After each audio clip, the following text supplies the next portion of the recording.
Alberta could see its first test of the so-called Sovereignty Act used to push back against the yet-to-be-introduced federal clean electricity regulations, and it could lead to a crown corporation for electricity in the province. And we want the Supreme Court to know that we are very considered in the measures that we're taking, that we have paid attention to the two judgments that have come down at the federal court level, including one at the Supreme Court, that we are very mindful, and we've read the Constitution, we believe we know what it says, and that we are staying within our lane. The Alberta Premier believes court precedent is on her government's side, pointing to the recent Supreme Court decision on Ottawa's single-use plastic regulation and Bill C-69 involving environmental assessment found to be largely unconstitutional. The federal Liberals' draft clean electricity regulations would see a net zero electricity grid by 2035.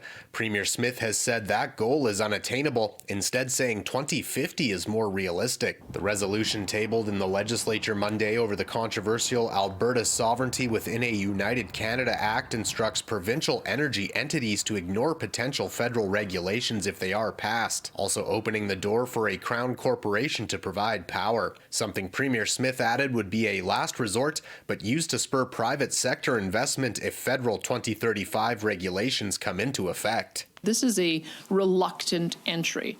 I wouldn't characterize it as nationalizing the industry.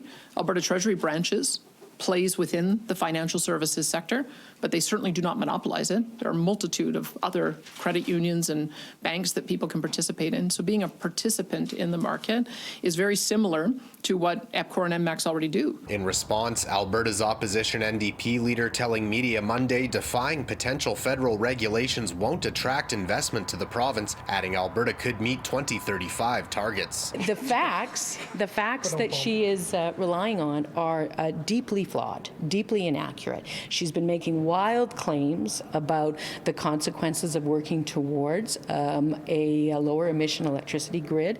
She's been spending Albertans' dollars to make those wild claims, and it flies in the face of what Albertans can do if we set ourselves to growing a modern energy economy. The Albertan Sovereignty Act was passed nearly a year ago but has never been tested in court.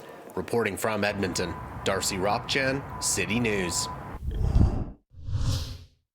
There is no legal basis for what Alberta is doing. Federal Environment and Climate Change Minister Stephen Guilbeault says Alberta's plan to invoke the Sovereignty Act is unnecessary and politically driven, saying while he had several meetings with Alberta Premier Danielle Smith to discuss the proposal and caps on oil and gas, the use of the Sovereignty Act was not mentioned. Guilbeault sticking firm with his government's commitment for carbon neutrality for 2035, not 2050. The draft regulations that I introduced this summer provide a lot of flexibility for many jurisdictions across the country who still use fossil fuels, and more specifically natural gas, to continue doing so after 2035. There is no cliff, as Premier Smith has said many times, for those jurisdictions using natural gas.